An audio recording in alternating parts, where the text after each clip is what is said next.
Good evening, everyone. We are Yellahouz Brewing Company. My name is Kyle Montiel. Cody Smith. Evan Gallinson. Philip Leanders. Alex Beam. And we are Yellahouz Brewing Company.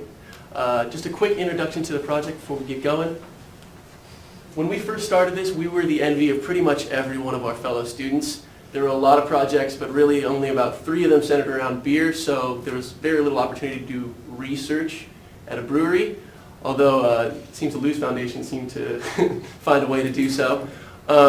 So our original goal was to help out Yellahouz Brewing Company. They are a group of home brewers in North County. They wanted us to help them set up a business plan template so they could present it to investors. Now this involved combining industry-specific research to determine key factors, as well as firm-specific research to determine startup costs and any obstacles that might be involved with the first few months of starting a microbrewery. So we had to analyze a lot of research data and determine the viability of the venture for Yellahouz. And the product at the end would be a business plan template that anyone trying to start a microbrewery could look at, put their own information into, and it would apply to their business.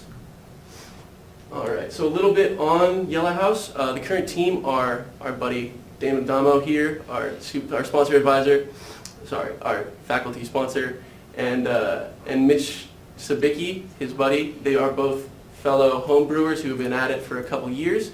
Damon has a few award-winning beers under his belt, but we'll get into that a little bit more in the later parts of the presentation. Our plan was to build a business plan template for them, as I said earlier, so that they could move forward with a business plan for investors.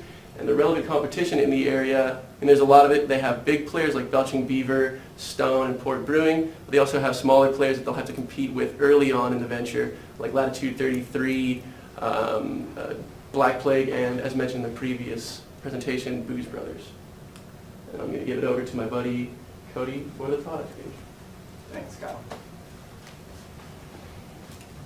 So the main factor of opening up a brewery is location.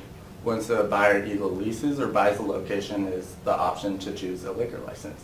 It may take a buyer approximately 6 to 12 months to get a TTB license. So the buyer scenarios to get on good terms with the landlord and to get good rent, or to get free rent, sorry. So depending,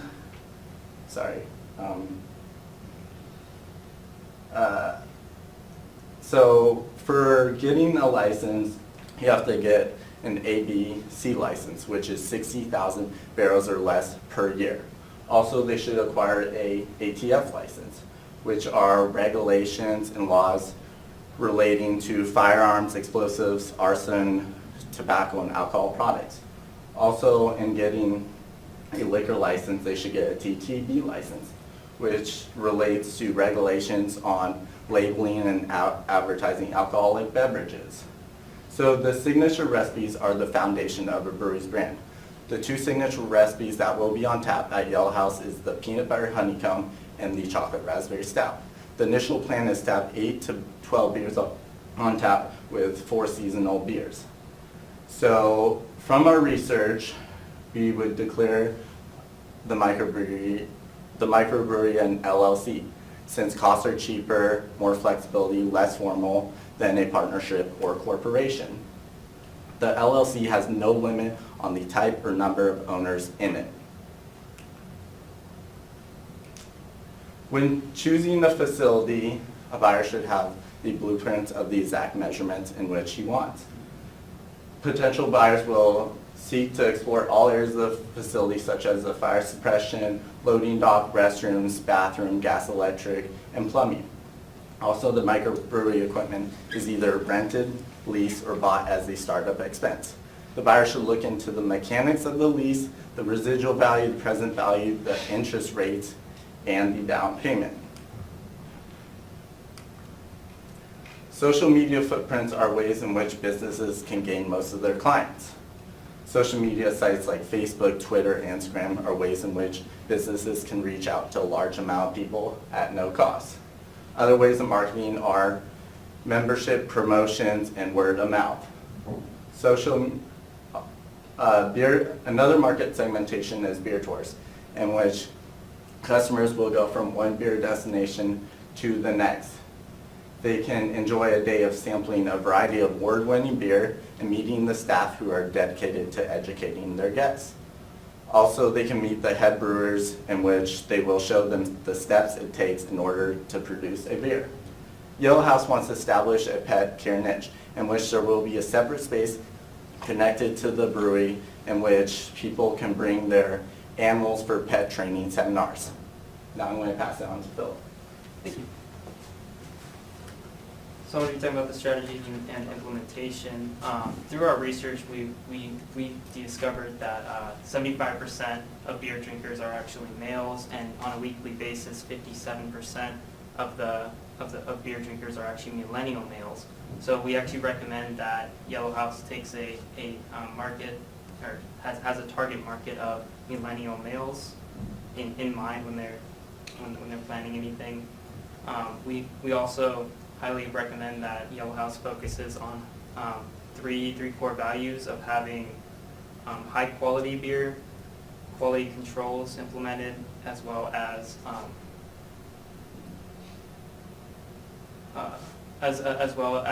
having a customer-oriented focus. And having this customer-oriented focus is going to lead to a positive customer experience, which is going to lead to higher reviews and referrals, increase in sales, increase in revenues, and ultimately a stronger brand and a stronger brand with recognition. Since Yellahouz is a relatively new company, we recommend that they use a heavy personal selling component in their tap room, providing customers with knowledge and brand and product knowledge, as well as creating a personal relationship with customers locally to bring them back in. We also would like to emphasize that having strategic goals that are monitored monthly is extremely important for the business. This will create a understanding of how well the business is doing, as well as how efficiently these goals are being met. And then once the business is doing well and has some more capital, we recommend going into the operations of canning, bottling, as well as kegging, and distributing these products to other businesses like liquor stores, restaurants, and grocery stores. Also, in regards to advertising, we highly recommend that Yellahouz takes advantage of free advertising like Twitter, Facebook, and Instagram, as well as paying companies like Yelp to have higher reviews and better ratings. And then lastly, we think it's important if they did some community-sponsored events to get their brand and their product information out to the public. And some examples of these events could be a head shaving event for veterans with cancer, or a 5K for children with autism. And next up is going to be Evan with the management plan. Thank you, Philip. So for our initial management plan, we recommend Yellahouz begin as a flat organization, and the initial hire round will consist of 2 brewmasters, a general manager, 2 shift managers, and 3 to 5 bartenders on payroll at all times. And to keep labor overhead to a minimum, managers will also be hands-on employees. Next comes legal assistance. To establish itself as an LLC, Yellahouz will need an attorney. The attorney will draft an operating agreement that will include clauses such as terms of termination and firm survivorship. And we have recommended to our sponsor a firm that can provide them with a liquor license. And lastly, for location requirements, there's a few factors to take into account. To legally distribute alcohol, a liquor license is required, and to establish it and to obtain a liquor license, the location must be established.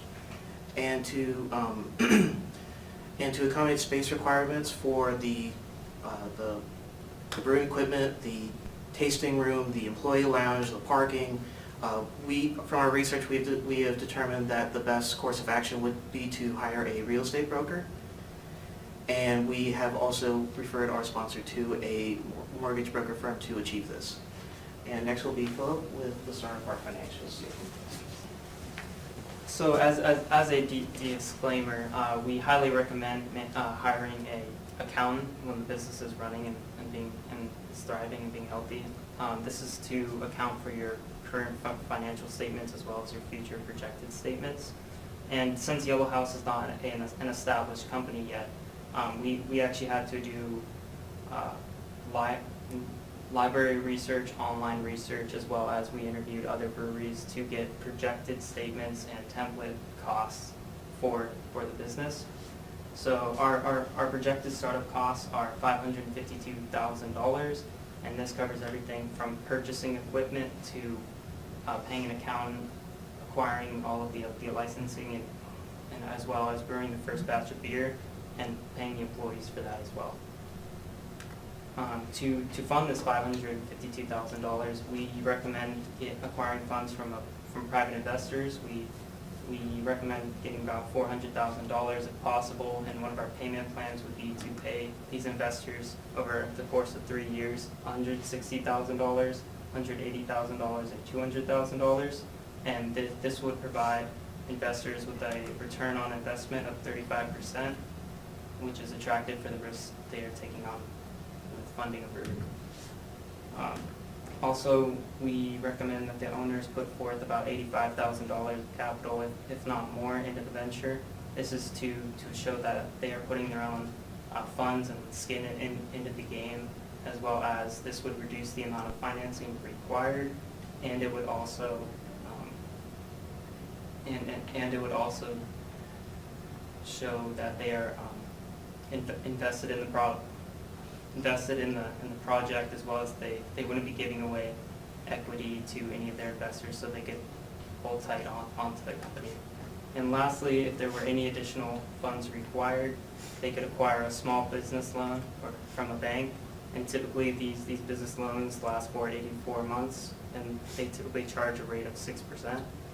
So we actually recommend getting a loan of $120,000, and this would cover startup costs as well as the first few months of costs until your sales increase and you're generating more revenues.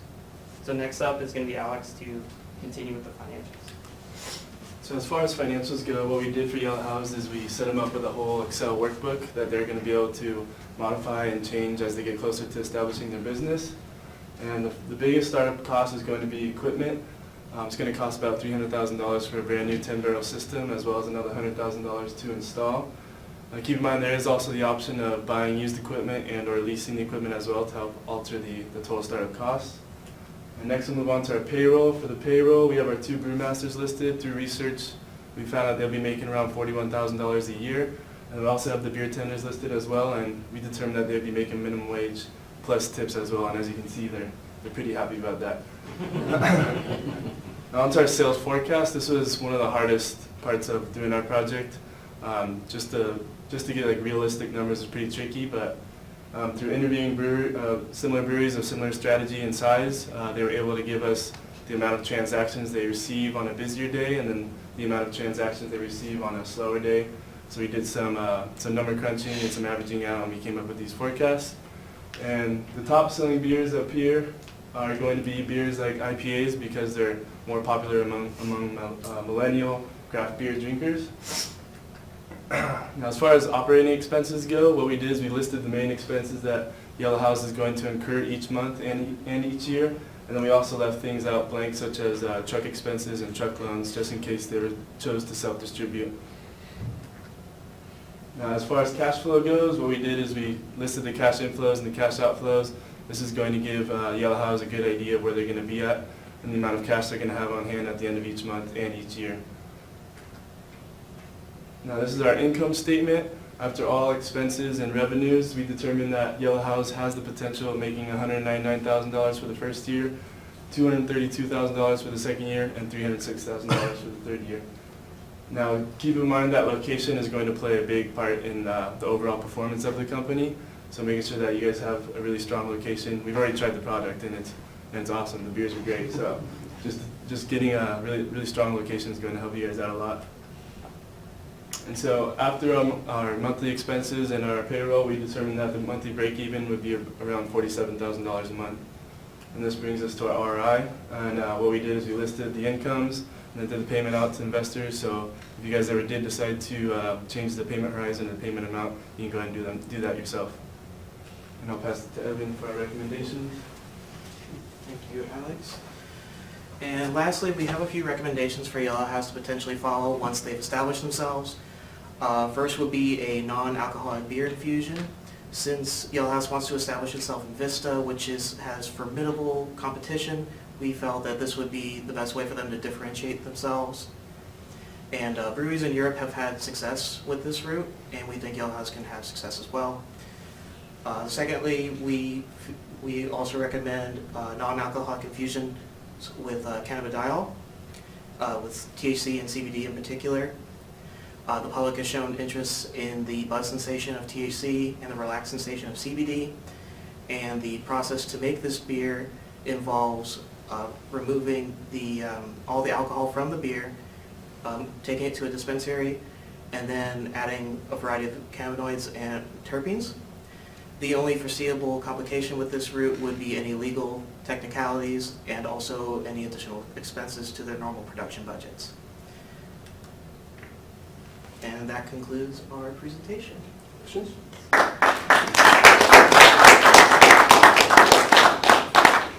Okay, questions from the gallery? Yes, sir. Would any of the cannabinoid beers affect liquor licenses? They would need separate licenses. I believe, correct me if I'm wrong, but I believe you can't sell both in the same location, is that correct? That is correct. They need to be two separate buildings. As far as using the ingredients in beer, you probably Yeah. I don't know if I already speaking to that. I think the answer is no currently. The answer is no. Yeah. Yeah. So it would have to be a separate thing off-site, and it would have to be non-alcoholic. State of California is currently not allowing the two to mix Correct. Right. at all in Right. that space. And the other thing to consider is that a license for alcohol is through, the state of California, and marijuana is legal in the state of California, but Not not federally. federally. Yeah. And so if you want to be in the government bullseye of having an alcohol license and a marijuana license, you're kind of setting yourself up for some federal issues. So keep them separate. So keep them separate. You guys may not be aware, Paige is the executive director of the San Diego Brewers Guild, and Todd is a board member on the Brewers Guild. So Yeah, we found out last time. We found it out last time. Added a little bit to the nerves. It's all good. Well, I thought your analysis was, are you all accounting majors? What are your majors? Management. Management. MIS, finance. Finance. Really impressive. I thought, you really basically know what to do. Yeah, I thought it was great. Did you guys look into any of those brewery igniter programs at all in comparison to starting up at a new location? Brewery Ignited programs. The one I'm not. Where HG previously failed. Yes. We talked a little bit about that with you, but we determined that if they didn't make it in the business, then their location probably wasn't that good. Even though I did interview Beach Grease, which is a new brewery down in Vista, and I think they acquired a new, or a failed Spec Hops. Yeah, and they're doing actually really good, but I think their main goal is distribution. They're not really too concerned about how many people are coming to the tap room. All right, David, what are your thoughts, questions? No, I thought the presentation was great. I was out of the country for 3 weeks while they were working on this stuff. Yeah, it's I've been thinking a lot about it and talking to some of the other guys that I know at the Vista breweries. Just trying to get feedback, and they're like, well, there's nothing on the 78 between Vista Village and Urge. And there's a lot of houses in that space. Probably the closest thing would be Black Plague, but they're still kind of back. Or Oceanside Boulevard. Oh yeah, that's Well, if you come to the business reception and trade show, there will be an investment banker there if you want to introduce you. Okay. Yeah, and hopefully Mitch will be able to make it to that. He didn't surgery today. Okay. Dr. Tiffany, last word. No, they did a great job. I told them that everybody wanted to get this. and they didn't realize how complicated it really was. This my third group, and I had some complicated projects. This is the most complicated. They did a really wonderful job. Wow. Yeah, to start a brewery, you don't actually just sit around and drink beer. That's not how breweries start. No, well, you know, my brother-in-law is an executive with a big winemaking company, and his favorite statement is, if you want to make a small fortune in the wine business, start with a large one. So it's tough business. Well, gents, the word back here says you nailed the analysis. Yeah, I think you did an incredible job. You got a happy customer, so I would declare victory. Congratulations. Thank you very much.